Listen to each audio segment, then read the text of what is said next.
David off in full flow. Apologies about that. Okay, we left the pound Aussie waiting for the press conference from Andrew Bailey at 12:30, and we had hit, as we saw, this resistance here. We're after the move higher following the BOE and the London Open, and we have the typical congestion phase. Just, you know, price isn't going anywhere, and in fact it didn't do very much even during his press conference. There wasn't, I had thought maybe there'd be a little bit more volatility, but there wasn't. So, and having looked at the CSI, we could see that the pound was sort of waiting to turn over. It had reached a point of not terribly overextended, but it was overextended, and the Aussie was as well. But because the lines were moving in the same direction as we could see, as I said, we had it was congestion that we were expecting, and congestion is what we got. And when it happens in congestion as well, the volume tends to die down as well, because, you know, there's no firm direction. There's nothing in the volume to push those candles firmly in one direction or another. And they were actually waiting for the rollover. And what I said is, at the time, it was also on the hourly chart, it was also at a point, as I said, the R1 of the Camarilla. If you look at the congestion over to the left of the chart, this is a, you know, it was hitting some you know, some pretty significant resistance on the hourly chart. And if we look at it on the hour here, as we saw earlier, let's have a look. We can see it. You saw it on the photograph, but I'll actually show you on the chart itself. Let's have a look. I've got to change the number of days. I haven't got enough number of days loaded. There we are. Yes, and we could see it's hitting this resistance up here as well. In fact, if you look back to the photograph, if I go back and find it, this is quite interesting. Where's the hourly one? Yes, here we are, found it. And this is why it's really important that I take these screenshots, so you can have a better idea, because it's all very well me saying, oh, well, you know, this was a reversal here at the time. This is the hourly chart at the time.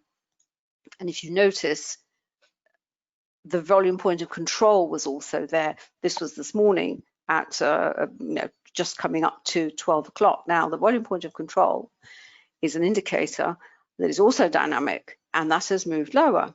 And it's moved lower because the congestion phase, it's now moved back into this congestion phase here, and extended out the time that that the pair was in congestion. So while it was moving lower, it's the congestion phase was there was a little bit of congestion phase here on the faster time frames, and so the VPOC has moved lower. So this will move higher and lower depending on the depth, if you like, of the volume, which is slight volume at price. We call it volume over time, which is why on the screenshot it was up here, and it was also a strong resistance along with the blue line. But during as the price action has developed during the day, the VPOC has now moved lower. Now, in moving lower, that's also quite bearish for the pound Aussie. But this is what the hourly chart for the pound Aussie looks like at the moment. So let's go back to the 15-minute chart, which is what we were looking at before. So the reversal happened, as I said, off this resistance here, because it hit this level on the hourly chart that we could see, hit this important resistance, the R1, but there was also the VPOC up there at the same time. And if you use a non-time based chart to help you with your entries, what it also was the reversal happened about here. Let's take this down. I've got this on the renko. Hopefully it will, if I can just extend it slightly. Yes, here we are. And the nice thing about Ninja on the Renko, this is non-time based in the sense that these bricks are going through at, it's just under 4 pips actually. Each brick is formed once 4 pips goes through the market. But the nice thing about Ninja is you have the timestamp in real time. So this was the congestion that we saw on the time chart, where we were waiting for the rollover following the move higher, and then we actually had the break, and the break happened, as I can see here, just before 1 o'clock. And it's a really nice smooth trend lower. There's a few little pullbacks, as we can see here, where the bricks actually turned green, but the trend dots stayed red. We've got a couple of blue dots here, but it's really the combination using the Renko chart, either for the MetaTrader one or the Ninja one, is what you really want to see. Is you want to see an agreement between the dots and the trend monitor. Now, I've also put the levels on here, the Camarilla. You can't do that on MT45. You can do it with NinjaTrader, because it also highlights these significant levels. When it gets to somewhere like the R4, a little bit of congestion, breaks through, go back to a retest. It's what we always expect at these important levels, but particularly at the 4th level, which is either the 4th level on resistance, or, as we can see here, the 4th level at support. But this is what will keep you in. It's a combination of the dots and particularly the trend monitor. Then you go through, it works its way through the levels. Then you've got your price-based levels. What I've done with the accumulation and distribution indicator for this particular chart on my NinjaTrader platform is, in this indicator, if I just show you, there's all sorts of settings, and you can make it more bespoke to your own trading. It has something called a cluster factor.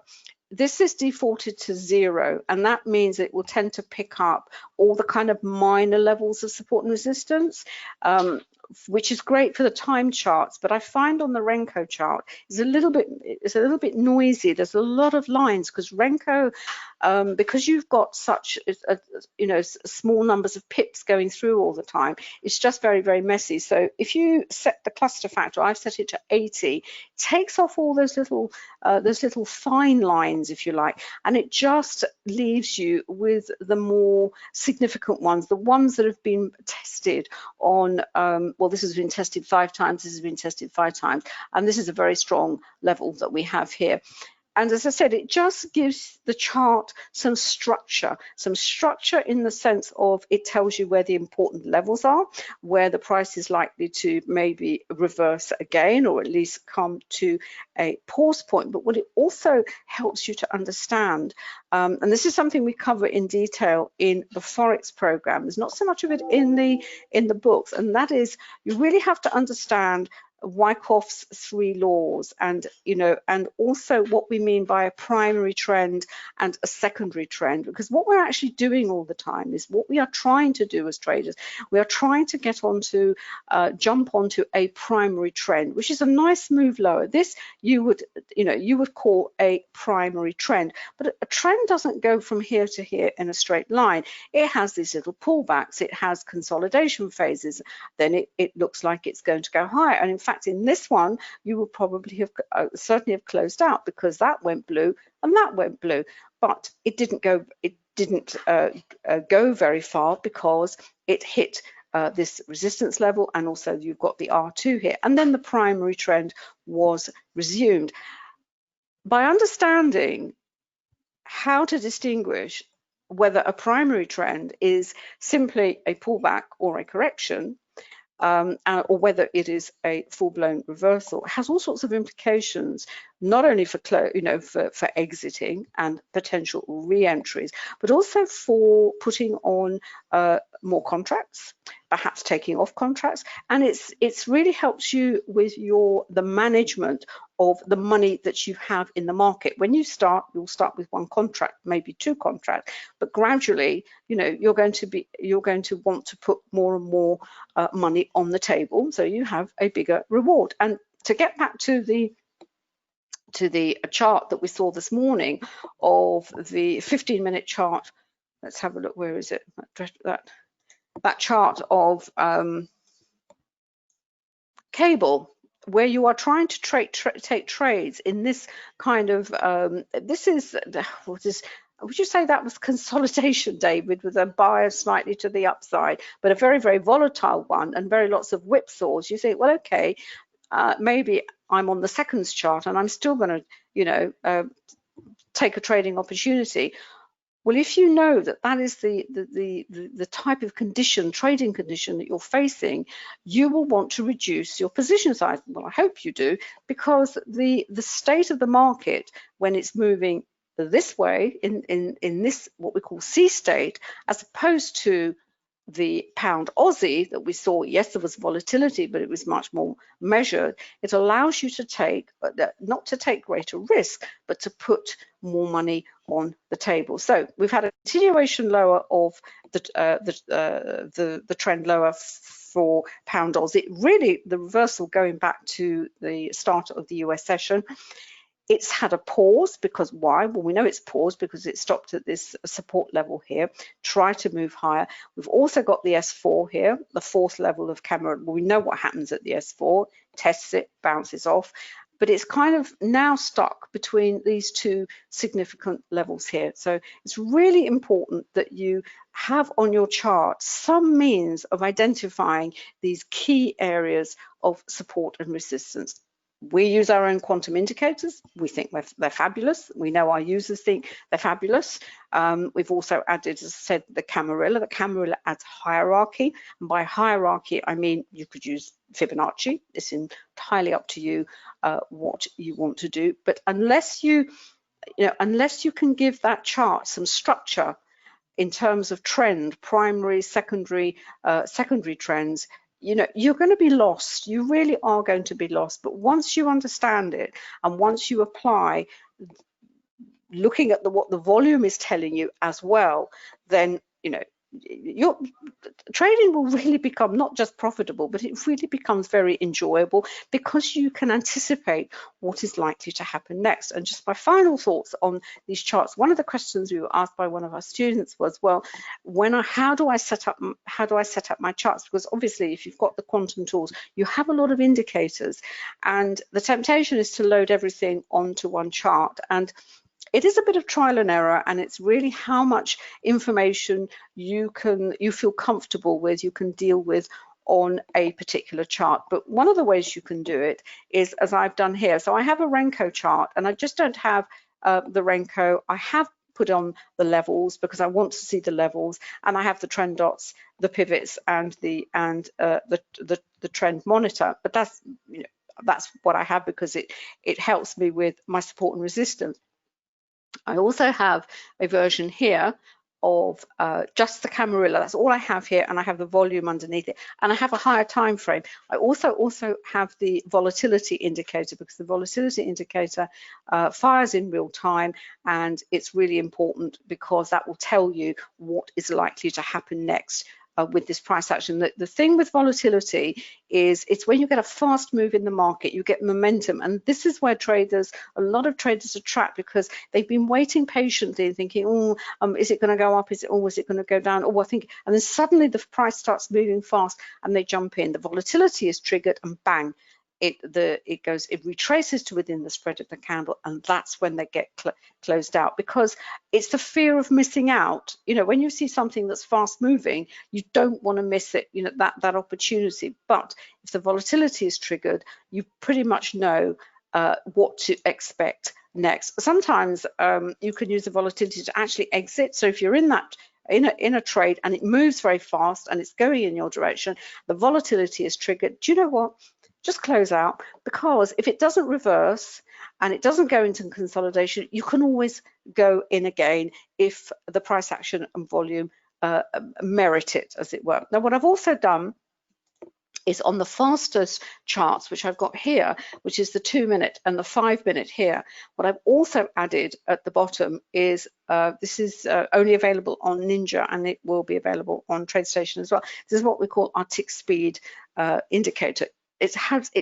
You can use it in a variety of ways, but the way I like to use it here is it measures the activity level that is going on behind that volume. So the volume is coming in all the time, trading is going on all the time, but when it's green, we know that the activity, the tick level has actually gone up a notch, as it were, and you can often see that. But what's interesting, if the activity levels goes up, not just the volume, but the actual colors go up, and this doesn't, and the price spread doesn't go up, again, that's a very big clue that the price is not going to go much higher. And in fact, here we're on the 2-minute chart, we can see here we've got strong resistance here, we've got support, we've got the VPOC.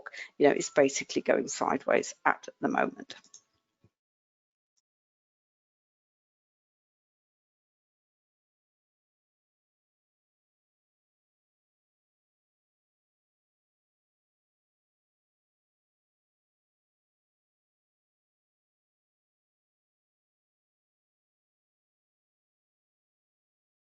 Okay. No, I'm just going to come back. Yeah, I've just got one more thing to say here. Right, I mentioned earlier about our forex program, and sometimes we we talk about the program and we don't actually point anyone in the direction of where you can find the program. The program, the details are available at quantumtradingeducation.com. It gives a breakdown of the modules that come with the program, and it really does, as far as I'm concerned and David is concerned, it really does cover what we believe a trader needs to know to make sense and to profit from the forex market, which is not actually as risky as a lot of people are led to believe. But you have to know how it works. You have to know what drives this market, what is driving the price action in the forex pairs. What it also, it's about 200 hours worth of videos, PDFs. Oh, there's all sorts of things. As you can see, there's a psychology module, fundamental analysis, relational, because we look at markets not just at the charts. We look, as I said, the fundamental, but we also look at related markets. The technical analysis module takes VPA about another 4 levels up, David? Yeah, at least 4, and there's a lot of work, and there's a lot in there about Richard Wyckoff, on which VPA is based as well. And then we have what we call the mechanics of trading, which is really your management, your tactics, your timing, and developing your trading plan. It is really very, very comprehensive. At the moment, it's available for MT45, NinjaTrader, and TradingView, but it will also, we are developing TradeStation as well. What we're also going to be doing is we're going to be shooting a few little short videos, because a lot of people say, well, that's awfully interesting, but what are the videos like? What am I actually, what will I actually get in the program? And we're just going to give a sort of sneak peek behind the curtain, as it were, just to give you a flavor of how we have constructed the program, because we believe it is unique, particularly how the videos work. You don't hear us maundering on for hours on end. They have been recorded in a particular way that allows your brain to absorb the information. Much more important to actually retain it. And what you also get, obviously, you get all the quantum trading tools as well. Right, anything you want to add to David on that one, on the QTE? Fine. I'm going to pass you back to David. I'm also going to say, I think that's probably enough for me. I've got to run and do something, so I'm going to leave you in David's very capable hands.